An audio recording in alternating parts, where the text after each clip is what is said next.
Hey guys, welcome to Kid Zone. Happy Sunday. So, as you know, last week we celebrated Easter, and we found out why we celebrate it. We also found out why they call it Resurrection Sunday. So, this week we're going to learn about another parable that Jesus did. Now, what's a parable? Well, a parable is simply a story that Jesus would tell, and it would have a meaning or a moral to the story. So, we're going to learn about that. Also, let's find out what our memory verse is. It's going to be found in the book of Matthew, chapter 10, verse 8. It says, "Freely you have received, freely give." So, what does that mean? Sounds pretty simple enough, right? There are some big meanings to that, and today we're going to find out why.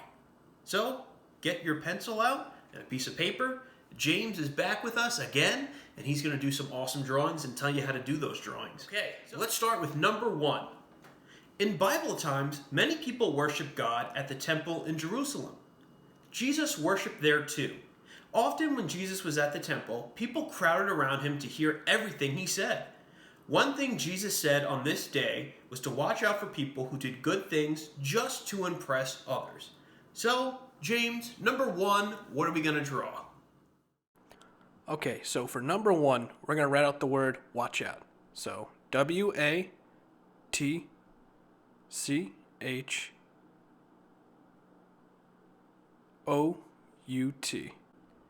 So now, with the O and the U, we're going to draw in little eyes with little eyebrows. Get it? Because it's eyes. All right, number 2. After teaching all day, Jesus and his friends, who are also known as his disciples, sat down near a row of big offering boxes. People brought gifts of money to the temple and put the money in these boxes. Some of the people were very rich, throwing in handfuls of gold coins from their big money bags. Sometimes the rich people looked around to smile and nod when others noticed how much money they were giving. The sound of many big valuable coins made it obvious when a rich person had given a lot of money. So, number 2, James, what are we going to draw? So, for number 2, we're going to draw the offering basket. So, we're going to draw a funnel first, and a box to represent the basket. Then we'll draw a smiley face, and the offering going inside of it. Okay, number 3. Jesus and his friends watched person after person put money in the boxes. Jesus' friends may have been amazed at how much money some people gave. Perhaps they wondered why Jesus had warned them to be careful of people who do good things to impress others. Weren't these rich people doing a good thing by giving God so much money? Let's find out. Number 3.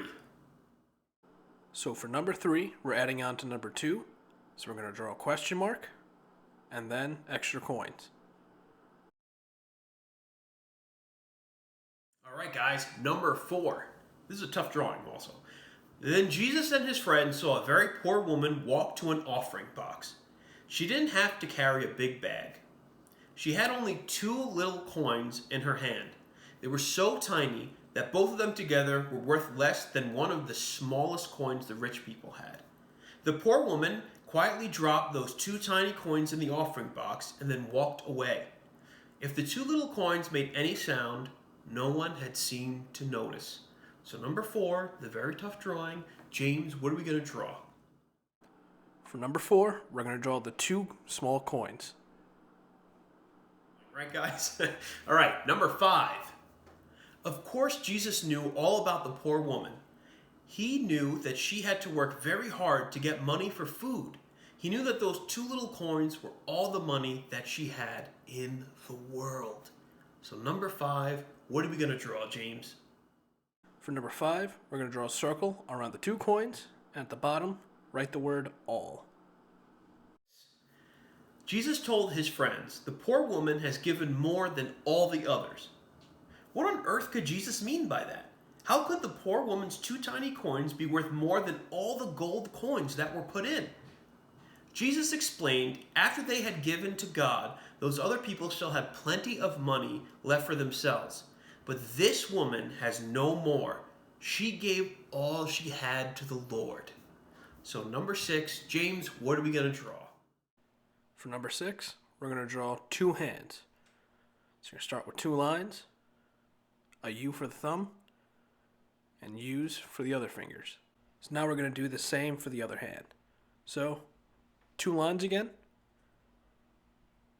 U's for the fingers, and another one for the thumb. Number 7. As the disciples thought about what Jesus said, they must have begun to understand. The poor woman didn't give her 2 little coins because she had to. She certainly wasn't trying to impress anyone by what she gave. She gave her gift to God only because she loved God very much. She trusted Him. She knew that God loved and cared for her, and that she wanted to show her thankfulness to Him. Jesus' explanation helped his friends understand that the poor woman's gift really was the biggest gift of all. Number 7, James, what are we going to draw? So finally, for number 7, we're going to draw a present. So we're going to start off with a box. And we'll add a ribbon to it with a nice bow. Then I'm going to draw a heart around it.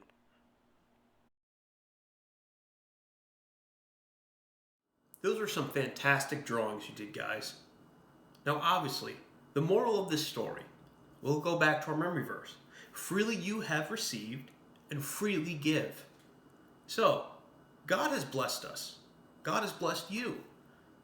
Now, those things are true, but there's certain things in life that we need to give to God. One of those things is our talents. Okay? If you have good talents, God gave you those talents. Give those talents to God. Your time. Sometimes we don't pray, we don't read our Bible, and we think, why should I do those things? But guess what? You giving that time to God is huge. It will help you in the long run. So we need to give those things to God as well. See, it's not just all about money. It's the things that we've been blessed with, the things God has given us. So remember, back to our memory verse. Freely you have received, freely give. We've been blessed with many things. And certainly, if there's someone who's less fortunate and you're able to help them, by all means, help them. That is great. We learned about that in the Good Samaritan. Help those in need. God smiles on those things. But also remember, give your time to God. Again, freely you have received and freely give. Thanks for joining us. I really do like this time of being able to minister and explain these things to you. I hope you have a great day, a blessed day. Stay safe. We'll see you next week. Thanks for watching. If you would like to know more about Living Word Christian Fellowship, please visit our website. Also, every Sunday at 10 a.m. we will have live streams of our services, so make sure you check those out as well. And if you haven't already, make sure you like us on Facebook. On Facebook, you'll see wonderful, inspiring posts and also our live stream of our services. Don't forget to subscribe to our church's YouTube channel. You can follow us at Living Word Christian Fellowship, NYC.